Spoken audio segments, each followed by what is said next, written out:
सिर्फ कुछ ही दिनों में दोस्तों यूएस के द्वारा वेनेजुएला को 2 वोटों पर हमला किया गया। आखिर इसका कारण क्या है? यूएस जो कारण बता रहा है ड्रग्स का मामला वही है या फिर अमेरिका के वेनेजुएला पर कुछ गुप्त रणनीति? क्या आपने कभी सोचा है कि दुनिया में कुछ घटनाएं ऐसे क्यों होती है जिनका मकसद हमें कुछ और बताया जाता है लेकिन असलियत कुछ और ही होती? तो फाइनली दोस्तों जो खबर है वह खबर यह है कि अमेरिका सेना ने फिर से वेनेजुएला के एक बोट पर हमला किया जिसमें 3 लोग मारे गए। अमेरिकी राष्ट्रपति ने कहा है कि यह नशीले पदार्थों की तस्करी को रोकने के लिए किया गया था। अगर यह बात इतनी ही सीधी है तो फिर इस हमले को लेकर दुनिया भर में इतनी हलचल क्यों अमेरिका की इस कार्रवाई पर दुनिया के कई बड़े देश चुप्पी साधे हुए हैं। और सबसे बड़ा सवाल दोस्तों यह है कि क्या यह सच में सिर्फ ड्रग्स के खिलाफ एक लड़ाई है? तो आज के इस वीडियो में दोस्तों हम इन्हीं सभी सवालों को खोजेंगे और वेनेजुएला पर अमेरिका के बार हमले के पीछे की असली वजह को समझेंगे। तो यूएस के द्वारा जो दोस्तों वेनेजुएला के बोट पर हमला किया जा रहा है दरअसल ये नया चैप्टर नहीं है, इसके पीछे इतिहास के पन्ने में छुपे बहुत सारे राज। तो आज के इस वीडियो में हम उन्हीं सभी पन्नों को खोलेंगे और बारी बारी से उस पन्ने में छिपे सभी राज को आज जानेंगे। तो सबसे पहले दोस्तों समझते हैं कि अमेरिका ने आधिकारिक तौर पर क्या कहा है और वो ऐसा क्यों कर रहा है। तो अमेरिका ने इस कार्रवाई को ऑपरेशन यूनिफाइड सेंटिनल यानी ओपीएस का एक हिस्सा बताया है जिसका लक्ष्य है कैरिबियन सागर में नशीले पदार्थों की तस्करी को रोकना। उन्होंने इस अभियान के तहत वेनेजुएला के बोट पर हमला किया और इसे जवाबी कार्रवाई करार दिया गया है। लेकिन यहाँ ध्यान देने वाली बात यह है कि पिछले कई सालों से अमेरिका ने ड्रग्स पर युद्ध को एक बहाने के तौर पर इस्तेमाल किया है, जबकि इसके पीछे का राज 1980 के दशक से ही चले आ रहा है। दरअसल अमेरिका इस युद्ध के नाम पर लैटिन अमेरिका के कई देशों का आंतरिक मामलों में हस्तक्षेप किया। जब कोई सरकार अमेरिकी हितों के खिलाफ काम करती तो उसे ड्रग कार्टेल से जुड़ा हुआ बताकर उस पर दबाव बनाया जाता है। तो अगर यह बात सिर्फ ड्रग्स की नहीं है तो फिर इस दुश्मनी की जड़ी कहाँ तक गहरी? इसका जवाब वेनेजुएला के इतिहास में छिपा है। दरअसल वेनेजुएला दुनिया में सबसे ज्यादा तेल भंडार वाला देश है और यही तेल उसकी तरक्की और बर्बादी दोनों का कारण रहा। साल 1999 में जब वहाँ के ह्यूगो चावेज की सरकार आई तो उन्होंने देश के तेल भंडारों पर सरकार का नियंत्रण स्थापित कर लिया और अमेरिकी तेल कंपनियों को बाहर का रास्ता दिखा दिया। और इस कदम से चावेज ने देश की आय का इस्तेमाल गरीबों के लिए जैसे सामाजिक कार्यक्रमों,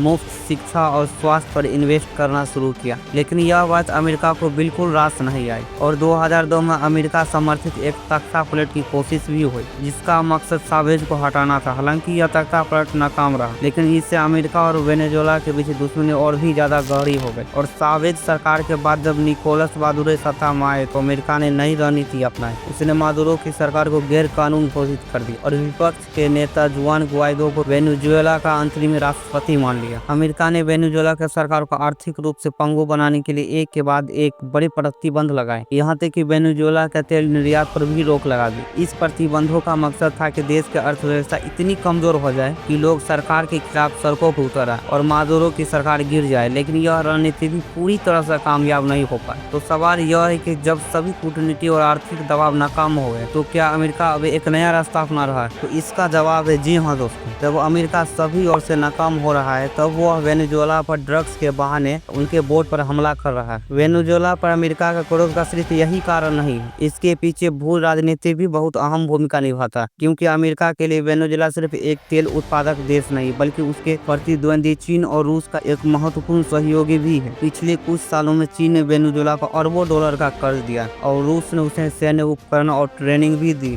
वेनेजुएला अमेरिका के प्रभाव के क्षेत्र में उसके प्रतिद्वंदियों का एक गढ़ बन चुका है और अमेरिका इस बात को कभी भी स्वीकार नहीं कर सका। यह एक तरह का क्षेत्रीय सत्ता संघर्ष है क्योंकि अमेरिका के विदेश नीति एक पुराने सिद्धांत पर आधारित है जिसे मोनरो डॉक्ट्रिन कहते हैं। इसका सीधा मतलब है कि अमेरिका लैटिन अमेरिका को अपना पिछवाड़ा मानता है जहां किसी भी बाहरी ताकत का दखल उसे बर्दाश्त नहीं होता। आज अमेरिका उसी ड्रग्स का बहाना बनाकर उसी मोनरो डॉक्ट्रिन को फिर से लागू कर रहा है। तो दोस्तों अब हम उस सबसे महत्वपूर्ण सवाल पर आते हैं कि अगर यह सिर्फ एक छोटी सी शुरुआत है तो इसका अंतिम उद्देश्य क्या है? जैसा कि न्यूज में बताया गया है कि अमेरिका आगे और भी बड़े हमले करने का प्लान बना रहा है। तो इसके 2 संभावित परिदृश्य हो सकते हैं। प्रथम, समुद्री नाकाबंदी। अमेरिका वेनेजुएला के समुद्री तटों को नाकाबंदी करके उसकी अर्थव्यवस्था को पूरी तरह से ठप कर सकता है और यह एक तरह का आर्थिक युद्ध होगा जो बिना गोली चलाए ही लड़ा जाएगा। और सेकंड, सीमित सैन्य हस्तक्षेप। मानवीय संकट या आतंकवाद के नाम पर अमेरिका वेनेजुएला में सीधे तौर पर सीमित सैन्य हस्तक्षेप कर सकता है और ऐसा करने से उसे वेनेजुएला में अपने समर्थक समूहों को मजबूत करने का मौका मिल जाएगा। तो दोस्तों अंत में मैं यही कहूंगा कि यह सिर्फ एक बोट पर हुआ हमला नहीं था, यह एक